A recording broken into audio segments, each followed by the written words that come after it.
Hello, hello, hello.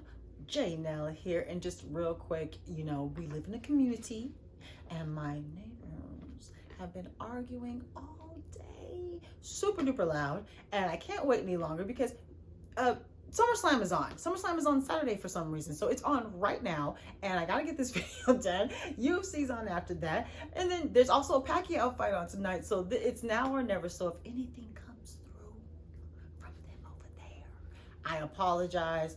They're going through it. Okay, so we're here for a five-minute movie review, and if you're looking at the title, you're like, I know I am super late, and yeah, I don't know how this one, I don't know if I forgot, I don't know what happened here, but either way, I am late. But because of that, I get a chance to talk about this movie in a different fashion because it's been out for so long that you either should have seen it or there's been so many spoilers that you should have heard about it. So we're going to talk about this one in a little bit more detail. Normally I give you a spiel about how, like, I don't give away any major plot lines, which I won't hear either.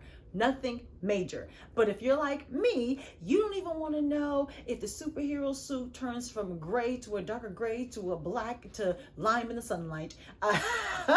Normally I say something like that, but this will have a bit more spoilers, a bit more detail, should I say, than normal, because the movie has been out for so long and you should have seen it by now. Okay, I'm super late with this. Okay, real quick.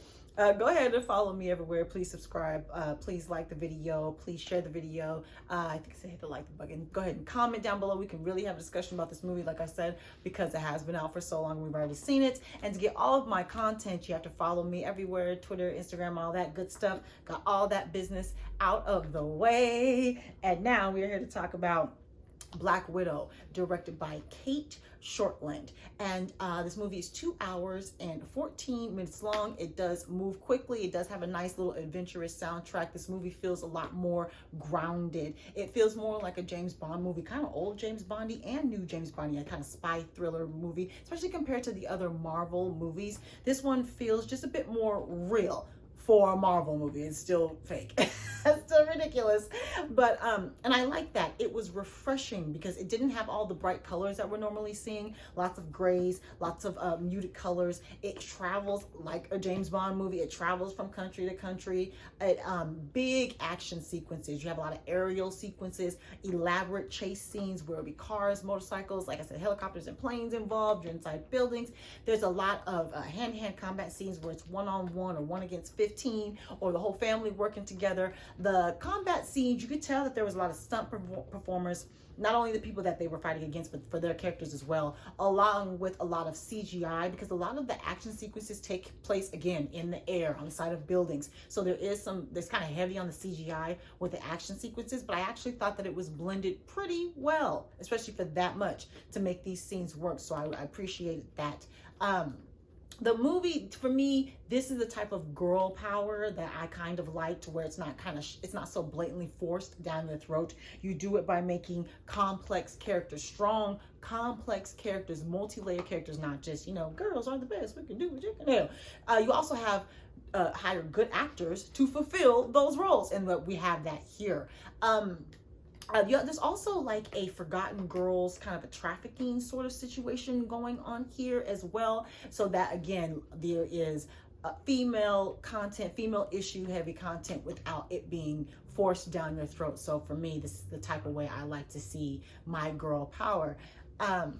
I like the acting of the family. Oh, the suits, real quick. First off, okay, they're not superheroes. They're real people. I'm talking about the two main sisters. They're real people. So do these suits have some kind of something that absorbs force? Because they're still going through buildings and falling off of mountains and stuff like that, and not breaking any bones. There's even a joke about it in the trailer. If you were to land like that off of a building, you would shatter your knee. It makes no sense. So what's going on with the suits? They're human beings. Okay, the family. I like the core family. And speaking of human beings, the father is not a regular human being, and he steals every scene he is in. The accents are all over the place for this core family, and it's actually quite funny because they're just all, it's like, you're clearly family, right?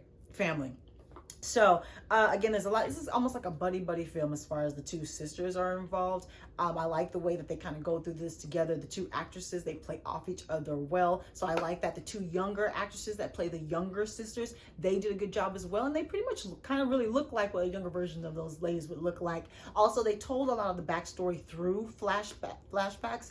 And so it was a nice blend of it. As soon as I got to a point with the flashback, I was like, okay, what's happening in real time? It went back to real time. So they had a nice balance of going back and forth with the flashbacks and going into the real time. I liked the villains. It's just not enough, especially the main villain. The main guy, he did a great job, just not enough of him. He's barely in the movie. Even the scenes that he's in are short. He's in one scene. I was almost like, was he not really available? Did you run out of money? Like, what happened? So not enough of him. The secondary victim, villain, and she, actually kind of, she's it's a complicated situation. She is a victim slash villain, and not nearly enough of her. Even in the movie, I felt like there seems to be a lot more to that character, a lot more that we could see from her, and we didn't get it. And when I found out afterwards with the research, yeah, a lot more to her. The tertiary villains, which are like the ninja ladies, they all did a good job as well, although the way they're complicated as well, and how they become uncomplicated and un-ninja ladies was so silly. I mean, I was like, is this old James Bond? All this complex this and all this weaving in and out of all these organizations, and this is how we uncomplicate situations. This, poof, it's gone. That was silly. That was stupid. But I like the ninja ladies. Again, the choreography, the stunt performance, they did a really good job with all of that, especially with those ladies. That's when you really saw a lot of the good stunt work. The final climax scene, the final action sequence was long. You saw a lot of it in the trailers, which was kind of annoying, but because it is so long, there's a lot of it that you don't see. It is a nice story within a story. They go inside, outside, they're together, outside together. You're following different people. I like the way that end scene played out, and it was nice and lengthy. Like I said, a nice story within a story. Again, CGI heavy because of how it goes, but it's blended well. There is an end credit scene, and this entire movie felt like she had to die to finally get her own movie, which ended up being a setup for her sister.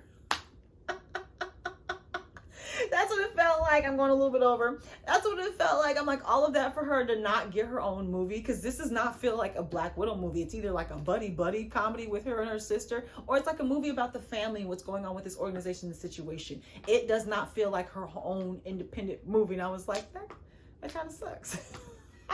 But it was a nice setup for her sister, who's apparently White Widow. So boom, there you go. Like the movie, see it in theaters, except for I think it might even be out of theaters by now. So, but it was a good movie to see in theaters because of nice big action sequences and all of that nature. I think it might still be, if you can. Either way, you should see it if you like those Marvel movies. I did appreciate this movie. Again, it was very refreshing. Boom. Went over a little bit. Kind of felt like I would, because I knew I was going to talk about this one a little bit more depth, because again, you should have seen it by now. But that is my review of Black Widow, directed by Cate Shortland. Now, real quick for my wants for the future, like I said, the end credit scenes show that they were clearly going to have another movie that's going to go in a different direction, because this is a setup for her sister. So if there is another, to my understanding, this takes place before Endgame, and there's quite a bit of time between the end of the movie and that end credit scene. So I guess you could have another movie in there and give Black Widow a chance to actually have her own movie, or you could have prequels. So if they do that, you know, I'm down for it. I guess I'm open for it. Let's see what happens. I think there might be a TV show spinoff. There's so much Marvel, but either way, whatever happens with this, keep it gritty, keep it grounded, keep it feeling like a spy movie. I haven't seen Loki yet. Someone let me know how they feel about Loki. You know, I have to start that, because that one felt like it would be more of a spy type of feeling, but I haven't seen it yet. So if you do a sequel to this, keep it grounded. Don't turn it into a typical Marvel movie. And what I really want is a spinoff for the dad. I want a spinoff for all of the old school super soldiers, from the Winter Soldier, the older black gentleman who I believe got the serum before even Steve Rogers. I want a show about him, which I think they might be doing a spinoff about him. I want a spinoff about him, and I want a spinoff about this one too, the dad from Stranger Things. I want a spinoff about this character as well. I think it's Red Wing or something like that. Correct me if I'm wrong. I want a spinoff of like all the old OG, all these before Steve Rogers popping up super soldiers. I'm with it, especially because they seem to be hiring just great actors to play these characters as well. So that's actually what I would like. And yeah, I think that's it. That is it. Yeah. There's no complaints in this video. I'm not sure what's next. I think Snake Eyes is next. I'm giving Snake Eyes a side eye because I was so excited for that movie, only to be greatly disappointed.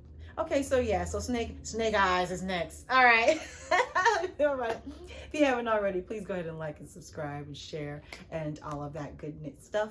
And yeah, appreciate all of the continued support. Subscribe, like, talk to me, take care. Goodbye. I'm about to go watch WWE Super Summer. Oh my gosh, I'm just out of it. About to go watch WWE SummerSlam, y'all.